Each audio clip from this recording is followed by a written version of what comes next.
I welcome to learn English. If condition அடிக்கடி நம்ம இங்கிலீஷில் பேசுகிறப்ப யூஸ் பண்ணுற ஒரு முக்கியமான கிராமர். நீங்கள் வேலை செய்தால் நான் பணம் தருவேன். இந்த மாதிரி சொல்கிறப்ப இஃப் கண்டிஷன் யூஸ் பண்ணுவோம். நீங்கள் வேலை செய்திருந்தால் நான் பணம் கொடுத்திருப்பேன். ரெண்டாவது சென்டென்ஸில் நீங்கள் வேலை செய்திருந்தால் அப்படின்னா என்ன அர்த்தம்? அவர் வேலை செய்யலைன்னு அர்த்தம். ஸோ இந்த ரெண்டு சென்டென்சஸுக்கும் இருக்கிற டிஃப்ரென்ஸ் மாதிரியே தேர்ட் கண்டிஷன் ஒன்று இருக்குது. 3 கண்டிஷன்ஸுமே டிஃப்ரெண்ட்டான சுச்சுவேஷனில் நம்ம யூஸ் பண்ணுவோம்.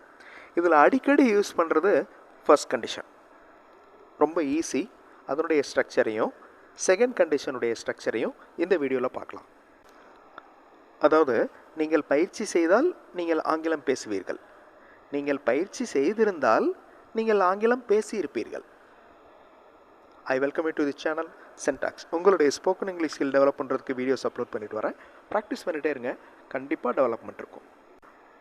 இஃப் கண்டிஷன்ஸுடைய ஃபஸ்ட்டு 2 கண்டிஷன்ஸ், அதாவது ஃபஸ்ட் கண்டிஷன் செகண்ட் கண்டிஷன் பற்றி இந்த வீடியோவில் பார்க்க போகிறோம்.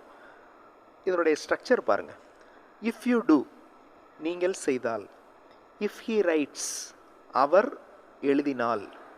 இந்த ஹீ வந்திருக்கிறதுனால ரைட்டோட எஸ் ஆட் ஆகுது. அதாவது சிம்பிள் ப்ரெசன்ட் டென்ஸில் இருக்கிறதுனால ரைட்டோட எஸ் ஆட் ஆகுது. இஃப் வி கோ, இது பன்மையாக இருக்கிறதுனால கோ மட்டும் இருக்குது. ஒருமை, அதாவது சிங்குலர் இருந்தால் வேர்போட எஸ் ஆட் ஆகும். அதே மாதிரி லாஸ்ட் சென்டென்ஸ் பாருங்கள். இஃப் எ ஸ்டூடெண்ட் கம்ஸ், ஒரு ஸ்டூடெண்ட், அதனால் கம்ஸ் அப்படின்னு வேர்போட எஸ் ஆட் ஆகிருக்கு. ஓகே, இப்போ செகண்ட் கண்டிஷன் பாருங்கள். அதனுடைய past form if you did, if he rode, if he went, if a student came. Now look at this. If you do, நீங்கள் செய்தால். I will give an award, simple future tense. இந்த if you do அப்படிங்கிறது simple present tense, I will give அப்படிங்கிறது simple future tense. இதுதான் அந்த first if கண்டிஷனுடைய structure. Okay, அடுத்த if condition பாருங்களேன். Second condition, அந்த do அப்படிங்கிறது டிட்டாக மாறிடுச்சு. அதாவது சிம்பிள் பாஸ்ட் டென்ஸாக மாறிடுச்சு. If you did, I would give, அந்த வில் வந்து வுட்டுன்னு மாறிடுச்சு. ஸோ ரெண்டுக்கு இருக்கிற டிஃப்ரென்ஸை நல்லா பார்த்து வச்சுக்கோங்க. எக்ஸாம்பிள்ஸ் பார்க்குறப்ப உங்களுக்கு ஈஸியாக தெரியும். இஃப் யூ டூ, நீங்கள் செய்தால், I will give an award, நான் அவார்டு கொடுப்பேன். இஃப் யூ டிட், நீங்கள் செய்திருந்தால், I would give an award, நான் அவார்டு கொடுத்திருப்பேன். அதே மாதிரி இன்னொரு எக்ஸாம்பிள் பாருங்கள். இஃப் எ ஸ்டூடெண்ட் கம்ஸ், ஒரு மாணவர் வந்தால், HOD will give the hall ticket, HOD நுழைவு சீட்டு கொடுப்பார். Will give simple future tense. அதே மாதிரி அடுத்த condition, if a student came, ஒரு மாணவன் வந்திருந்தால், HOD would give the hall ticket. ரெண்டு இஃப் கண்டிஷன்ஸினுடைய டிஃபரன்ஸை நல்லா பார்த்து வச்சுக்கோங்க. Now you frame the sentences. Okay, ரெண்டு கண்டிஷன்ஸ்லையும் இப்போ நீங்கள் ஃப்ரேம் பண்ண போகிறீங்க. நீங்கள் யூஸ் பண்ண போகிற வேர்ப்ஸ் ஆஸ்க், டெல். நீங்கள் கேட்டால் நான் சொல்வேன், நீங்கள் கேட்டிருந்தால் நான் சொல்லியிருப்பேன். இதை நீங்கள் ட்ரை பண்ணுங்கள், கண்டிப்பாக உங்களால் முடியும். தப்பு வந்தாலும் பரவாயில்ல, வீடியோ பாஸ் பண்ணிவிட்டு ட்ரை பண்ணுங்கள். அதுக்கு முன்னாடி இங்கிலீஷ் மாடல் சென்டென்சஸ் இருக்கிற வீடியோஸ் இன்னொரு சேனல் சென்டாக்ஸ் ப்ளஸில் இருக்குது. அந்த மாதிரி மாடல் சென்டென்சஸ் பார்த்தும் நீங்கள் இங்கிலீஷில் பேசுகிறதுக்கு எழுதுறதுக்கு ப்ராக்டிஸ் பண்ணலாம். அந்த சேனல் வீடியோஸும் பாருங்கள், கண்டிப்பாக உங்களுக்கு யூஸ்ஃபுல்லாக இருக்கும். ஃபர்ஸ்ட் எக்ஸசைஸ்க்கு நான் ஆன்சர் சொல்லிடுறேன். ஆஸ்க், டெல், இந்த ரெண்டு வேர்ப்ஸை யூஸ் பண்ண போகிறோம். If you ask, I will tell, நீங்கள் கேட்டால் நான் சொல்வேன். நீங்கள் கேட்டிருந்தால் நான் சொல்லியிருப்பேன். If you asked, I would del. Okay, so இது வந்து செகண்ட் கண்டிஷன், இஃப்ல வர்ற செகண்ட் கண்டிஷன். இப்போ வீடியோ பாஸ் பண்ணிவிட்டு இந்த ரெண்டு வாக்கியங்களையும் உருவாக்குங்க.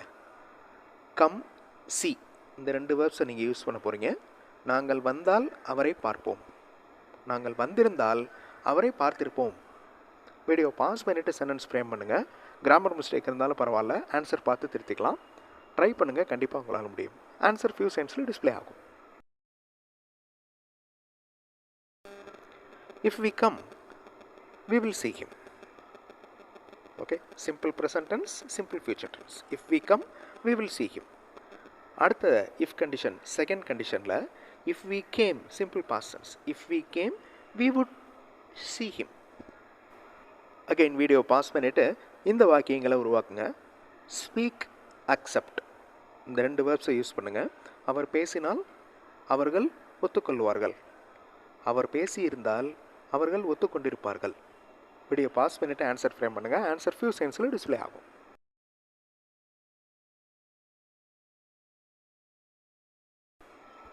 If he speaks, they will accept. If he spoke, they would accept. இந்த 2 கண்டிஷன்ஸில் மேக்ஸிமம் யூஸ் ஆகிற கண்டிஷன் ஃபர்ஸ்ட் கண்டிஷன். அதாவது simple present tense, simple future tense இருக்கிற அந்த ஃபர்ஸ்ட் கண்டிஷன் தான் மேக்ஸிமம் யூஸ் ஆகும். நான் வெளியே சென்றால் அதை வாங்குவேன். சென்றால் அப்படிங்கிறதுக்கு கோ, வாங்குவேன் அப்படிங்கிறதுக்கு பை. இந்த 2 வேர்ப்ஸை யூஸ் பண்ணி இந்த சென்டென்சஸ் 2 இஃப் கண்டிஷன்ஸையும் யூஸ் பண்ணி சென்டென்சஸ் ஃப்ரேம் பண்ண போகிறீங்க. வீடியோ பாஸ் பண்ணிவிட்டு ஃப்ரேம் பண்ணுங்கள். ஆன்சர் ஃபியூ செகண்ட்ஸில் டிஸ்பிளே ஆகும். If I go out, I will buy that. If I go out, நான் வெளியே சென்றால் I will buy that. நான் அதை வாங்குவேன். If I went out, I would buy that. நான் போயிருந்தேன்னா அதை வாங்கியிருப்பேன். If I went out, I would buy that. Come, be good. இந்த வார்த்தைகளை யூஸ் பண்ணி சென்டென்சஸ் ஃப்ரேம் பண்ண போகிறீங்க. அவர்கள் வந்தால் நன்றாக இருக்கும். அவர்கள் வந்திருந்தால் நன்றாக இருந்திருக்கும். வீடியோ பாஸ் பண்ணிக்கோங்க. கிராமர் மிஸ்டேக் இருந்தாலும் பரவாயில்ல, ட்ரை பண்ணுங்கள். கண்டிப்பாக உங்களால் முடியும். ஆன்சர் பார்த்து திருத்திக்கலாம். வீடியோ பாஸ் பண்ணிக்கோங்க. ஆன்சர் ஃபியூ செகண்ட்ஸில் டிஸ்பிளே ஆகும்.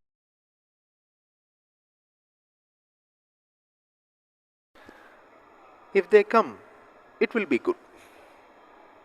அவர்கள் வந்தால் நன்றாக இருக்கும். If they come, it will be good. If they came, it would be good. அவர்கள் வந்திருந்தால் நன்றாக இருந்திருக்கும். Unreal situation. 2 கண்டிஷன்ஸுக்கும் இருக்கிற டிஃபரன்சஸை நல்லா தெரிஞ்சுக்கிட்டிங்கனாலே உங்களால் ஈஸியாக சென்டென்சஸ் ஃப்ரேம் பண்ண முடியும்.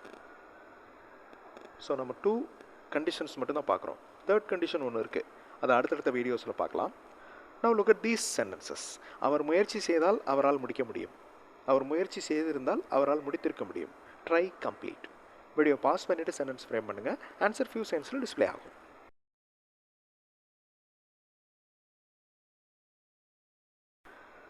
If he tries, so he வந்திருக்கு சிங்குலர், சிம்பிள் ப்ரெசன்ட் டென்ஸில் இருக்கிறதுனால வேர்போட எஸ் ஆட் பண்ணியிருக்கோம்.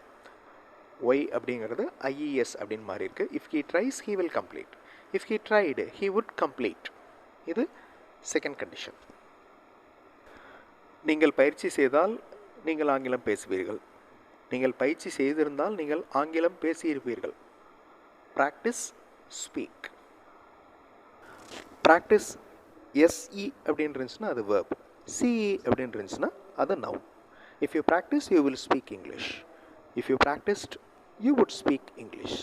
So first if condition and second if condition பற்றி இந்த வீடியோவில் பார்த்தோம்.